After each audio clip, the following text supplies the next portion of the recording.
Hello, today I will be sharing with you on how to use Morph in PowerPoint presentation to create animated story and putting some audio and saving it as MP4 file. So once again, we will be using Morph and it can be found here in transition. Ito po. Pero reminder lang po, we can use Morph if we have our Office 365 account. 'Di ba may bayad po 'yan? Pero don't worry kasi in DepEd, teachers can already have their Office 365 account. Kung wala pa po kayo niyan, you can answer the Vision ITO or ICT coordinator in a school para ma-activate nyo na po ang inyong account at ma-install nyo na po sa inyong mga devices. Okay, so let's start creating our animated story. So first is we're going to insert picture here, a picture coming from our file. So let's say I will be choosing this bird and resize it. Gusto ko pong sa format po, sa picture tool, we can format this and I want to remove the background. Kasi for me, hindi na siya kahalagahan. So, let's mark the areas to keep kasi merong part na naputo. So, keep areas to keep and keep changes. Then, I will be putting this bird here. So, since meron na po akong bird, ang gusto ko naman po is to format the background. Dahil meron po tayong bird, ang gusto ko pong background ay sky. So, here in format background, we can choose this picture or texture fill. And after that, insert. So, we can choose insert picture from our file. Dahil gusto ko ang sky, I have here the sky image and insert. Para meron na po tayong image ng sky. Okay, the next thing that we can do now is to add some text. Okay, dahil magkakaroon tayo ng story. So, let's say he is Billy Bird. He loves to fly high up in the sky. Okay, so meron na po tayong first slide. Then what we're going to do next is to right-click this slide and duplicate slide. At para po sa next slide natin, gusto ko nandito na si Billy Bird. At medyo i-move natin yung ating text dun sa taas. So gamitin na po natin ang ating transition na morph. Ayan. So, let's say I want to add or to insert another picture. And the picture that I want to insert is this cage. So, insert this cage. Maliit siya. So, resize natin siya sa parang gusto natin. So, as you can see po, nagkakaroon siya ng design ideas. So, meron din po yan sa Office 365. Yan po ang kagandahan sa Office 365. Meron siyang mga design na sinasuggest. Yan. So, gusto kong i-remove ang background. For me, hindi na ka-importante ng background. Then, mark areas to keep. Ito gusto kong i-keep. And another bird gusto kong i-keep. Then, keep changes. Ayan. Dahil sobrang liit nung cage, pwede ko pa siyang palakihan. At gusto kong takpan si Billy Bird. Dapat mas malaki siya kay Billy Bird. Yan. Pero, what if gusto ko mas nakikita si Billy Bird. So, in our format, pwede nating i-send backward yung ating cage para lumabas si Billy Bird. Wait lang, may mali sa text ko dito kanina. Ayan, palitan natin lang. Okay, so this one, dahil natakpan yung ating text, try lang natin na palitan yung text. If he doesn't want to stay nor live in a cage, So, dahil natatakpan siya, pwede nating i-adjust yung ating text. Ayan. So, again, check natin kung naka-morph siya. Ayan, naka-morph naman siya. Ayan. Okay, then, duplicate this slide again. This time, ayoko na yung cage. And this time, gusto ko na siyang iangat dito. Pero, i-format ko siya at I want to flip it horizontal kasi gusto ko naka-face na siya sa right side. Doon na siya lilipad, banda doon. So, i-move ko yung aking text here in the middle. If he said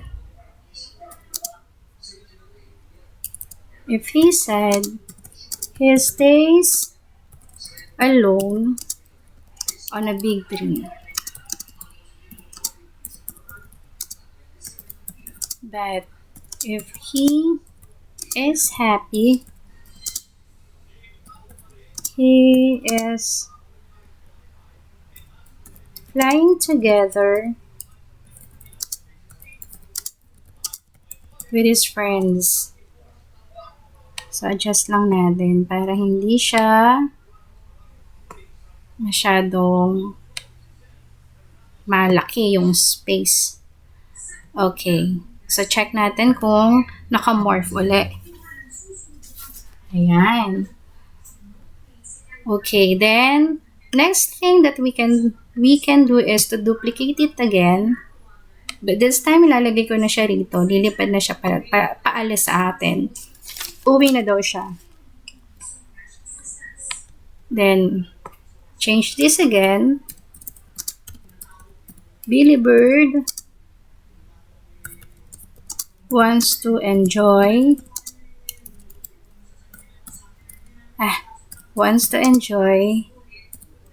his freedom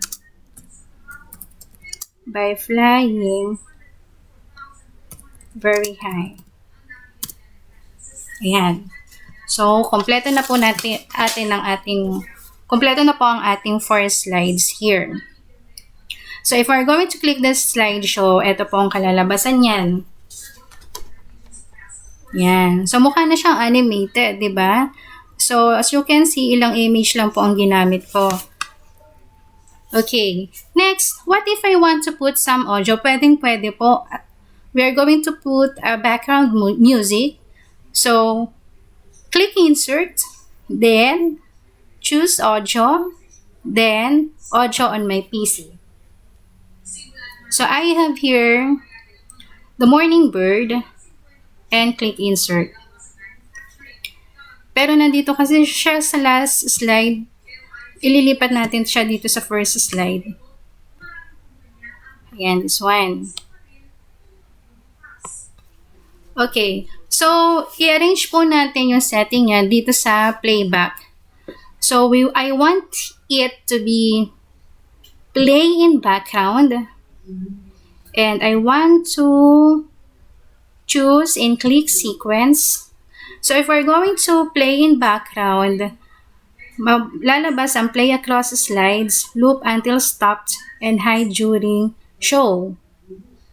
So, if we're going to click this slideshow, ito po ang kalalabasan niyan.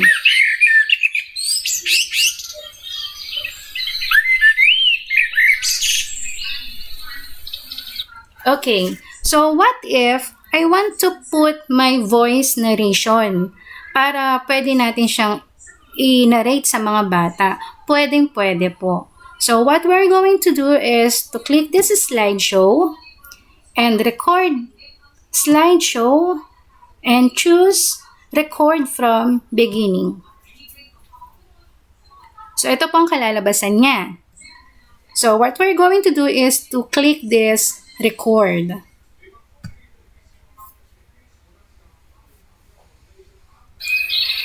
Billy Bird, he is, wait lang po. Pag nagkamali po tayo, pwede na natin i-stop to. And Record po tayo.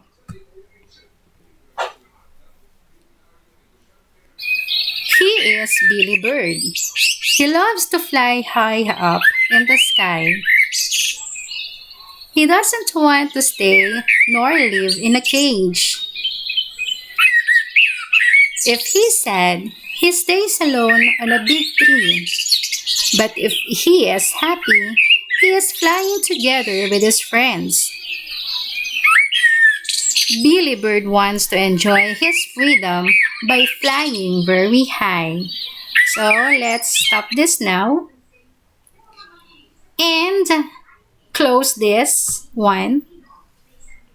Pag kinlose po natin, automatic yung ating voice recording po ay nandito na siya.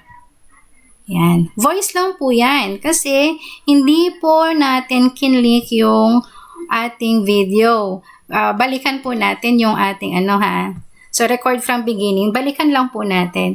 So, dito po may options po tayo. Pwede po nating buksan ang ating camera. Pwedeng nakasara. Pwede pong i-turn off ang ating microphone. Pwedeng nakabukas. So, depende po sa ano gusto natin. Kanina po ang pinili ko, naka-off yung camera kasi ayoko pong makita yung mukha ko. So, ayan po. So, meron na tayong mga audio sa bawat slide. So, if we're going to check this from the beginning, ayan na po. He is Billy Bird. He loves to fly high up in the sky. He doesn't want to stay nor live in a cage. If he's sad, he stays alone on a big tree. But if he is happy, he is flying together with his friend. Billy Bird wants to enjoy his freedom by flying very high. Ayan. Ayan na. So, meron na po tayong picture with animation, with audio, with our voice audio. So, what we're going to do now is to save it as MP4 file. So, click File, then Save As, then save this PC from this PC. Then, ang gagawin po natin instead PowerPoint presentation, we're going to use MPEG for video. Then, palitan natin Billy the Bird. Yan. Yan yung file natin. So, saan natin isa-save? Gusto ko dito lang sa videos. Ayan. Then, save. Click save. Then, as you can see, automatic po, creating video, Billy Bird MP4. So, aantayin lang po natin yan. So, mga reminders po. So, if we're going to record our voice, pwede po tayo magkaroon ng mga script. Pwede po tayong sumulat sa another sheet of paper para maging maging idiot board natin or kodigo natin. Tapos, pwede po nating i-practice muna. This time po kasi hindi ako nakapag-practice ng maayos. Kasi kailangan ko lang naman po i-present kung paano mag-save, paano po maggawa ng animated story using an image only, pero para siyang animated na. Kung paano mag-move yung image natin using Morph. So, as you can see, pwede din tayong magdagdag ng background music habang meron tayong audio recording natin. O tama ba yun? Meron tayong voice record. Ayan. Tapos na po yung ating video. So, hanapin na natin siya rito. Sana makita ko kagad siya. So, from this PC, videos, ang title po again natin ay Billy the Bird. So, ito po siya, no? So, double click and let's play. Let's try. Ayan. Naglo-load na siya. He is Billy Bird. He loves to fly high up in the sky. He doesn't want to stay nor live in a cage. If he's sad, he stays alone on a big tree. But if he is happy, he is is flying together with his friends. Billy Bird wants to enjoy his freedom by flying very high. Ayan po. Ayan, so pati yung last words ko no na-record pa. So yan po. Ganyan lang po kasimple gumawa ng animated story using PowerPoint presentation, using simple image po, using Morph, and we can add our voice recording here para maganda po siya at pwede natin siyang i-present sa ating mga estudyante. So, sana po may natutunan po kayo sa akin kahit konti lang. We can use this sa ating mga estudyante, especially if we are telling them a story, if we want to tell some story for them. Yan. So, maraming salamat po and God bless po. Mabuhay po tayong lahat. Bye!